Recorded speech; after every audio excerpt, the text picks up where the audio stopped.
ওমরার কাজগুলো খুব বেশি না। আমরা মনে করি ওমরা অনেক জটিল কোনো কাজ। ওমরা পারফর্ম করা এটা খুব সহজ একটা কাজ। সর্বপ্রথম কাজ হলো আপনার দেশ থেকে আপনি যখন যাবেন মিকাতে গিয়ে গোসল করে উত্তম রূপে হাতের চুল নখ ইত্যাদি, শরীরের চুল নখ ইত্যাদি থাকলে অবাঞ্ছিত এগুলো কেটে পরিষ্কার হয়ে ফ্রেশ হয়ে গোসল করে এহরামের কাপড়, সেলাই ছাড়া কাপড় পরবেন।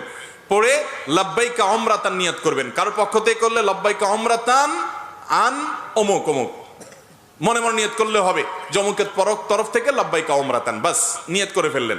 এরপরে আপনি রওনা দিবেন।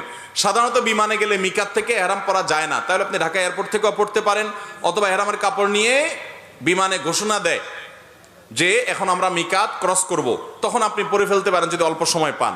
আর নাহলে এখান থেকে এহরামের কাপড় পরে থাকলে নিয়তটা তখন করলেন লাব্বাইকা উমরাতান, বাস শুরু হয়ে গেল এহরাম পরা, একটা কাজ শেষ। এহরাম পরার পরে আপনি তালবিয়া পড়বেন, লাব্বাইক আল্লাহুম্মা লাব্বাইক লাব্বাইক লা শারীকা লাক লাব্বাইক ইন্নাল হামদা ওয়ান নি'মাতা লাকা ওয়াল মুলক লা শারীকা লাক।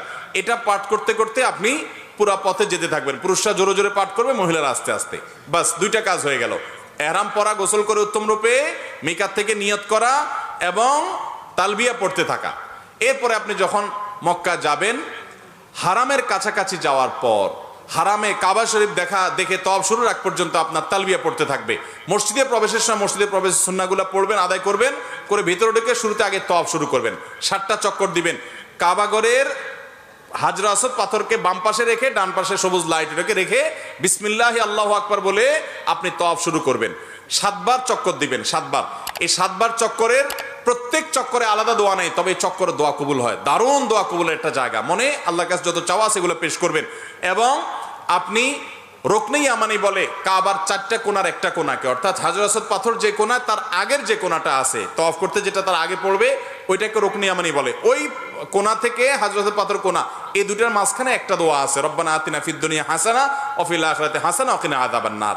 আর যেহেতু এটা আপনার তওয়াফে জিয়ারা বলে, এটা প্রথম তওয়াফ, অতএব উমরার তওয়াফ, এই জন্য আপনি এহরামের কাপড় পুরুষরা ডান পাশের বগলের নিচ দিয়ে বাম পাশে কাঁধের উপরে ফেলবেন।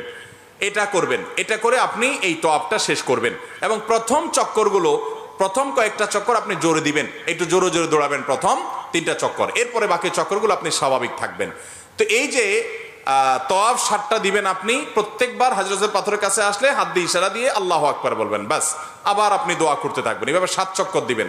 তওয়াফ করা শেষ, আপনি মাকাম ইব্রাহিমকে সামনে রেখে অথবা হারামের যে কোনো জায়গায় দাঁড়িয়ে 2 রাকাত সালাত পড়বেন। প্রথম রাকাতে সূরা কাফিরুন, দ্বিতীয় রাকাতে সূরা কুল হুয়াল্লাহ।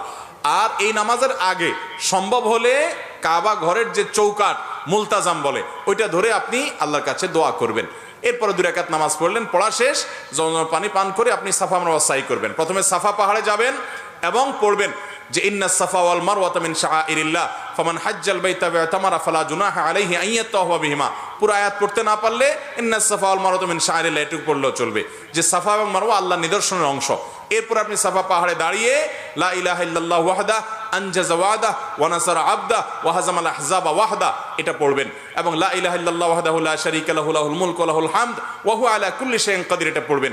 এরপর আপনি কিবলার দিকে ফিরে 2 হাত তুলে, ওই যে কাবা শরীফের দিকে ফিরে 2 হাত তুলে মন খুলে দোয়া করবেন। দোয়া কবুলের জায়গায় সাফা পাহাড়। সাফা পাহাড় থেকে নবী সাল্লাল্লাহু আলাইহি ওয়াসাল্লাম সর্বপ্রথম ইসলাম প্রকাশ্যে প্রচার শুরু করেছেন, সেই স্মৃতি বিজড়িত জায়গা। আপনি দোয়া করবেন। এটা ইব্রাহিম আলাইহিস সালাম এবং ইসমাঈল আলাইহিস সালাম এবং মা হাজারার স্মৃতি বিজড়িত জায়গা। যাই হোক, সাফা পাহাড়ে দোয়া করার পর এরপরে আবদাউ বিমা বাদা আল্লাহ বি, আল্লাহ সাফার নাম আগে শুরু করছেন, তো আমি এখান থেকে সাই করা শুরু করছি। হেঁটে যাবেন হলো কোথায়? মারওয়ায়। মারওয়া যাইতে মাঝখানে 2টা সবুজ লাইটের জায়গা পড়বে, ওখানে পুরুষে একটু জোরে হাঁটবেন, বাস এইটুকু। এবং এই সাইর সময় আপনি জিকির আজকার তাসবিহ তেলাওয়াত করতে পারেন। তওয়াফের সময় ওযু থাকতে হবে, সাইর সময় ওযু না থাকলেও হয়ে যাবে, কিন্তু ওযু থাকলে ভালো। এবং তওয়াফ সাইয়ের মধ্যে ওযু ছুটে যায়, ওযু করে এসে আবার যেখান থেকে ছুটছে ওখান থেকে আবার কন্টিনিউ করতে পারবেন। মারওয়া পাহাড়ে চলে গেলেন, সেখানে গিয়ে আবার ওই যে কাবার দিকে ফিরে সাফা পাহাড়ে যা যা করেছেন ঠিক একইভাবে সবগুলো করবেন এবং দোয়া করবেন। ওখান থেকে আবার আপনি সবগুলো দোয়া পড়বেন। ওখান থেকে আবার আপনি সাফা পাহাড়ে আসবেন। তাহলে সাফা থেকে মারওয়া গেলেন একটা চক্কর, মারওয়া থেকে আবার আসলেন আরেকটা, আবার গেলেন আরেকটা, এভাবে মোট 7টা চক্কর দিতে হবে। সাফায় শুরু হবে, মারওয়া গিয়ে শেষ হবে। যে আসলে একটা না, গেলে একটা, গেলে আরেকটা, আসলে আরেকটা, এবার মোট 7টা হবে। 7 চক্কর শেষ, আপনার ওমরা শেষ। এরপরে পুরুষরা মাথা চুল চেঁচে ফেলবেন, না চাচতে পারলে পুরো মাথার চুল ছোট করতে হবে, 2-4টা সামান্য একটু ছোট করলে হবে না। মহিলারা তাদের মাথার চুলে সামান্য অল্প একটু ছোট করলে হবে। তাদের এহরাম হলো তারা স্বাভাবিক পোশাক আশাক পরবে, অতিরিক্ত সাজসজ্জা করবে না, এবং তারা মুখমণ্ডল এটার উপরে যদি ওড়না দিতে হয় অন্য পুরুষরা থাকে তাহলে সেটা যাতে আপনার মুখ বেঁধে রাখা না হয় সেটা খেয়াল রাখবে, কাপড় টেনে রাখবে যাতে পরপুরুষরা না দেখতে পারে। আর কোথাও পরপুরুষ না থাকলে মুখ খোলা রাখবে এহরাম পরা অবস্থায়। আর এহরাম পরা অবস্থায় পুরুষরা সুগন্ধি ব্যবহার করবে না, সেলা আলা পোশাক পরবে না, আন্ডারওয়্যার পরবে না, মাথায় টুপি মাথা ঢাকবে না, এই সমস্ত কাজ করবে না। কোনো পশু পাখি এমনকি আপনার মশা টশা ইত্যাদিও মারবে না, যথাসম্ভব তাড়িয়ে দিবে। অর্থাৎ এক কথায় এহরাম পরা অবস্থায় নিষিদ্ধ কাজগুলো সব করবে না। সাফা মারওয়ার সাই শেষ, মাথা মুন্ডানো শেষ, এখন তিনি হালাল হয়ে গেলেন। এখন যেগুলো নিষিদ্ধ ছিল এহরাম অবস্থায় সেগুলো সব এখন যায়, সেলাই করা পোশাক পরতে পারেন। তার ওমরা শেষ হয়ে গেল।